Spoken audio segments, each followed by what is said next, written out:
Greetings. This is Astrologer Pam Younghans, and here is my forecast for the week of July 18th to 24th, 2022. The Sun makes ingress into the sign of Leo the Lion on Friday, July 22nd. The month of Leo is a time for creativity to blossom and performers to shine. We are invited to be more spontaneous, playful, and generous over the next 4 weeks. However, dramas may also unfold due to rampant egos needing to claim the spotlight. Leaders especially may experience challenges in the last half of this astrological month due to the Sun being square Uranus on August 11th and opposite Saturn on August 14th. Before that, on July 31st and August 1st, the Leo Sun will be trine Jupiter. These are also the days that Uranus, the North Node, and Mars align.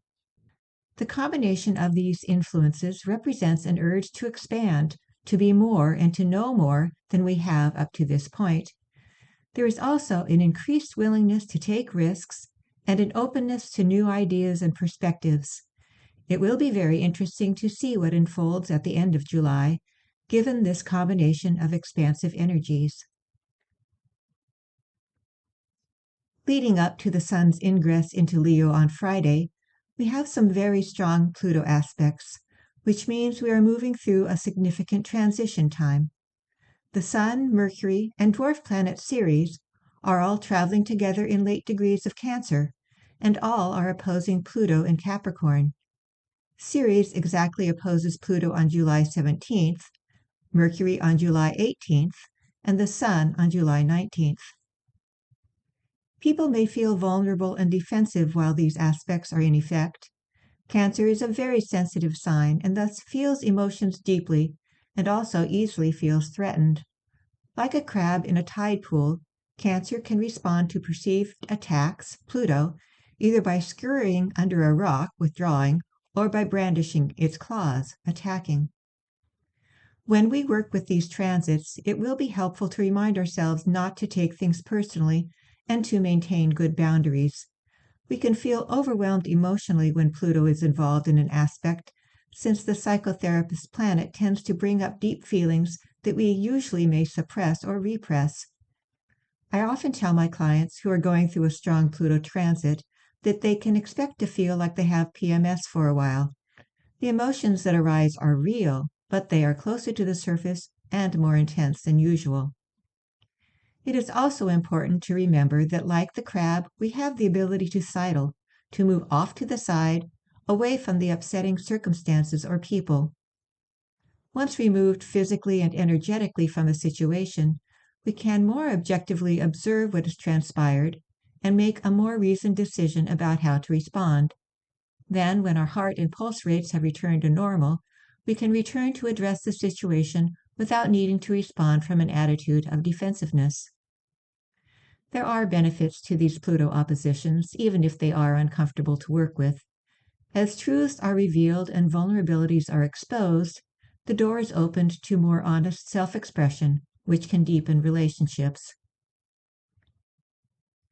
2 planetary objects station retrograde this week, Chiron on Tuesday and dwarf planet Eris on Thursday.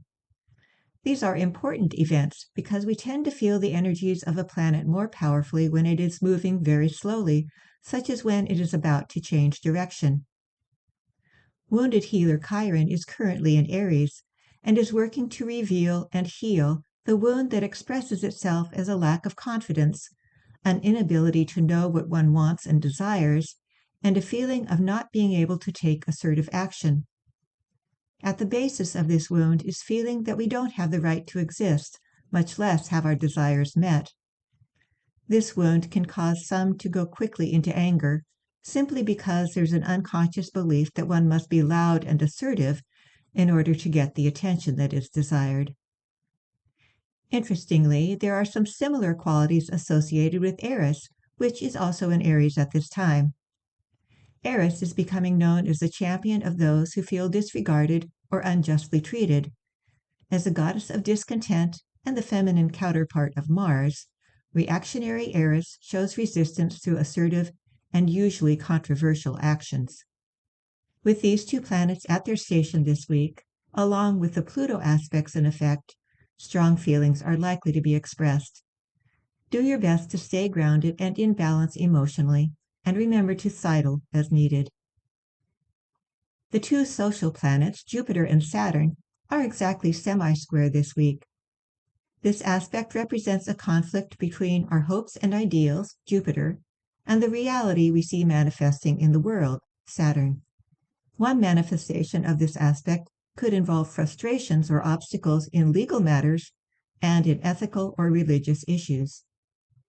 The solution to the discouragement we may feel with this aspect lies in part on the depth of our commitment to an ideal.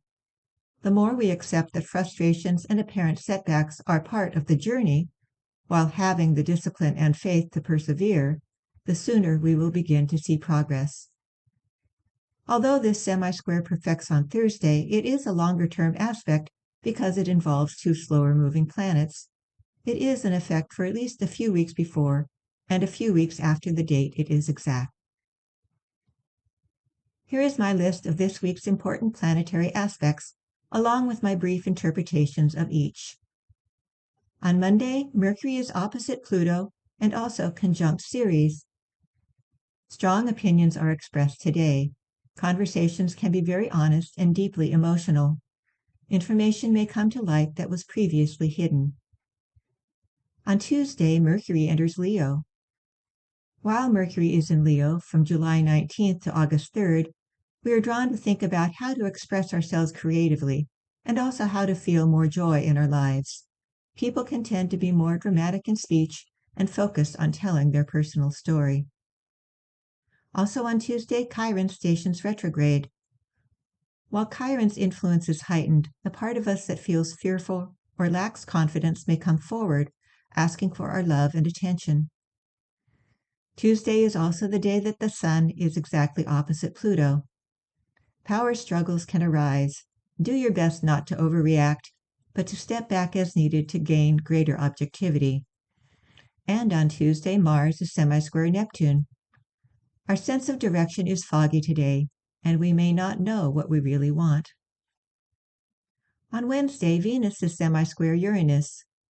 This aspect represents uncertainties or minor breaks in a relationship due to a need for more space and better boundaries. On Thursday, Jupiter is semi-square Saturn. This aspect represents a contest between idealism and realism. Remember that all roads can be rocky at times, and do your best to keep the faith. Eris stations retrograde on Thursday. Nerves are wound tightly as Eris comes to a standstill. We are ready to spring into action at any hint of offense. And the Sun is conjunct Ceres on Thursday. This aspect emphasizes our need to be needed and to give and receive nurturing. Friday is the day that the Sun enters Leo. The Sun will be in Leo from July 22nd to August 22nd. On Saturday, Mercury is trine Jupiter. Inspired ideas and creative solutions are possible today. On Sunday, Mercury is sesquiquadrate Neptune. Disillusionment can occur as we question the validity of our ideas and plans. Also on Sunday, Venus is sesquiquadrate Saturn and also square Jupiter. We may feel disappointed at what feels like a lack of support from others. In reaction to this, we may choose to be very self-indulgent tonight. Watch out for a tendency to substitute food for love. If your birthday is this week, if you are a Cancer native, you are in the middle of a deeply transformational time in your life. If you are a Leo native, this period of transition is likely to be more a part of your experience starting this October and into 2023. During this time, strong emotions come to the surface to help you learn to take better care of yourself and to remind you of the importance of having good boundaries. Communication is an important theme for you over the coming year as you learn to express your needs as a part of good self-care. Many insights and much spiritual growth accompany these lessons, and you will find that forgiveness is an essential tool, one that will help release you from defining yourself by others' actions. This is Astrologer Pam Younghans wishing you many profound insights this week. Thank you for being with me on this journey. We hope that you have enjoyed this article. For over 30 years, we at Inner Self have sought to encourage new attitudes and new possibilities. For more inspiration, visit us at innerself.com. Thank you.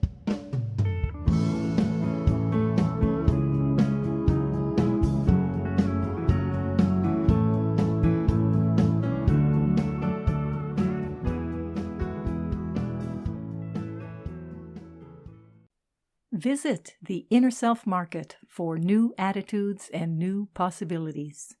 You'll find inspiring books, wonderful music CDs, audiobooks, card decks, candles, jewelry, gifts, all kinds of wonderful things.